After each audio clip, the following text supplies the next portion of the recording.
Apa khabar semua? Korang tahu tak dalam dunia ni ada trek yang jalan dia lurus punya panjang sampai kita tak nampak hujung dia sebab bumi ni bulat.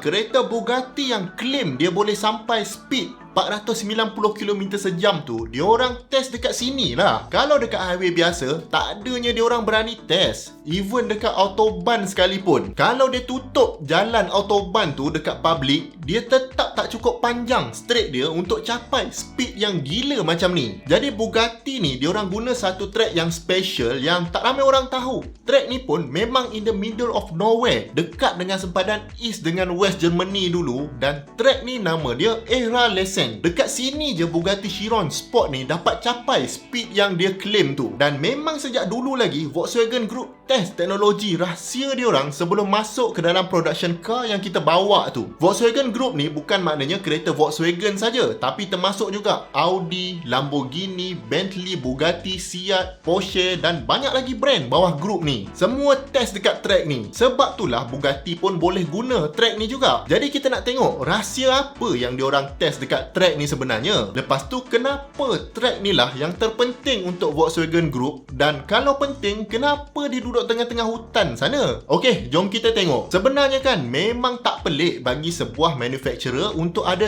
test track sendiri. Even company yang lagi kecil dari Volkswagen Group pun ada test track masing-masing. Tujuan dia sama je, untuk test kereta masing-masing okey ke tidak. Lagi-lagi teknologi baru yang masih lagi dalam peringkat R&D. Of course, dalam kilang diorang dah test, tapi diorang test juga dekat luar untuk pastikan kereta tu betul-betul okey. Dan test driver untuk kereta ni pula bukan driver yang biasa-biasa lah. Ada manufacturer sampai upah racing driver yang top untuk test kereta diorang dan push to the limit. Cuma manufacturer lain ni test track dia tu tak adalah melampau-lampau besarnya. Dapat dalam 2 km pun dah kira cukup besar dah. Tapi Era Lesson ni, kalau korang nak tahu, panjang dia adalah sepanjang 96 km. Memang panjang. Kalau atas Highway Plus tu, jarak dia lebih kurang dari KL nak pergi Melaka. Dan sepanjang 96 km tu ada macam-macam jenis road surface lah. Ada jalan yang kona-kona, ada jalan yang lubang-lubang, ada juga jalan yang tak berturap. Semuanya untuk test pelbagai jenis kereta yang diorang ada. Tapi mungkin feature yang paling best sekali dekat track ni adalah dia punya straight dia. Ada satu section track ni, straight dia adalah sepanjang 8.7 km dan dia betul-betul flat. Saya rasa kita tak akan jumpa straight yang betul-betul flat sepanjang ni dekat tempat lain dalam dunia ni. Dia punya panjang tu, walaupun track ni flat, tapi kita tak nampak hujung satu lagi sebab Earth punya curvature. Saya harap orang Malaysia ni tak adalah yang tak percaya bumi ni bulat.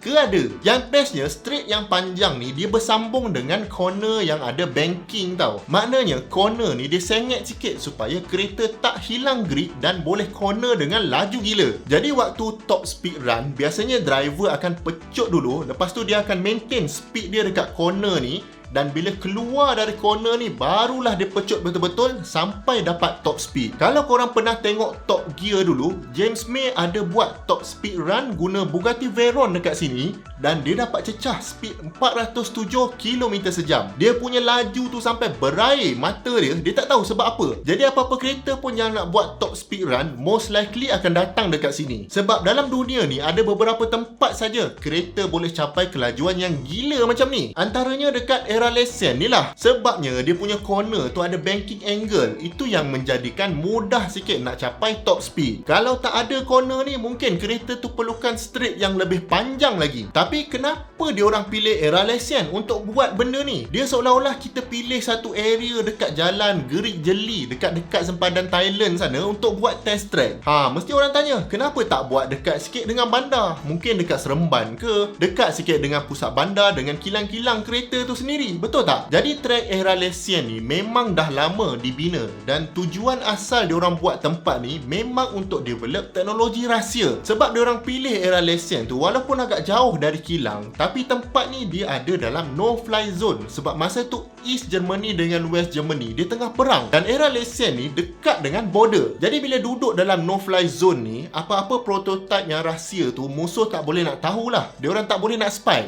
Itu pasal dia duduk dalam hutan sana. mana? Mengikut research yang saya buat, nak sampai ke tempat ni pun memang kita akan lalu in the middle of nowhere. Tiba-tiba je ada lita dekat situ. In fact, tak banyak sangat maklumat yang ada pasal era lesen sebab tak ramai orang yang dapat masuk situ. YouTube video pun ada video yang lama dulu. Most likely yang masuk pun staff dia sendiri dan mestilah tak boleh nak buka rahsia, betul tak? Even masa nak sampai ke situ pun akan ada signboard yang tulis radio transmission are monitored.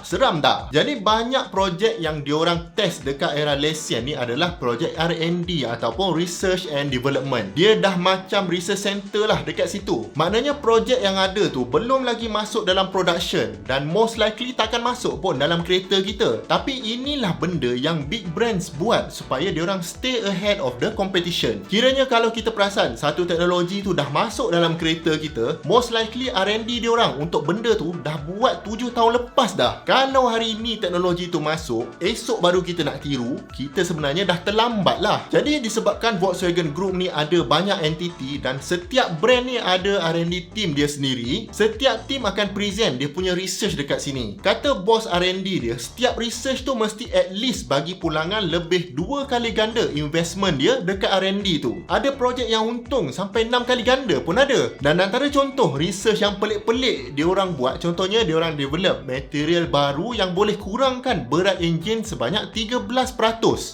Banyak tu. Diorang juga study potential untuk guna liquid crystal on silicon untuk guna dekat lampu depan supaya lampu tu boleh project macam anak panah untuk bagi tahu driver nak pergi arah mana waktu tengah gelap. Lepas tu ada juga projek di mana kereta kita ni nak diletakkan dengan equipment weather station supaya real time data yang diorang dapat tu boleh bagi feedback berapa banyak solar energy yang boleh masuk balik dalam sistem. Lepas tu ada lagi lah research pasal robotics lah, pasal fuel cell lah dan macam-macam lagi. Ini macam research untuk next generation punya tech lah. Kalau research untuk kereta sekarang ni, contohnya handling, driving dynamic, engine, itu kira research yang biasa lah untuk diorang. Yang luar biasanya research yang untuk masa depan tu. Entah apa teknologi yang diorang ada. Jadi kalau korang perasan kan, bukan senang lah nak develop kereta ni. Nak buat kereta tu mungkin senang, tapi nak buat kereta yang betul-betul bagus bukan senang. Jadi saya yakin kalau Volkswagen Group buat benda ni,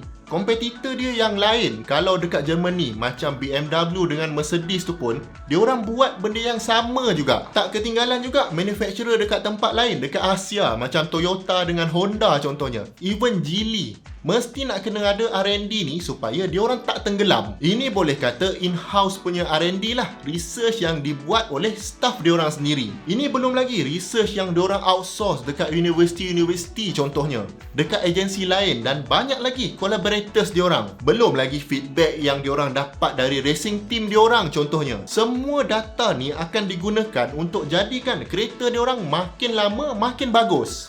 Sebut pasal data ni, sebenarnya ada 50% dari penonton Hasbullah Syarah tak subscribe rupanya. Apa nak jadi ni? Jadi tekan butang subscribe kalau belum tekan dan jom tengok banyak lagi video-video best dekat sini dengan dekat sini. Jumpa lagi di video yang akan datang. Assalamualaikum.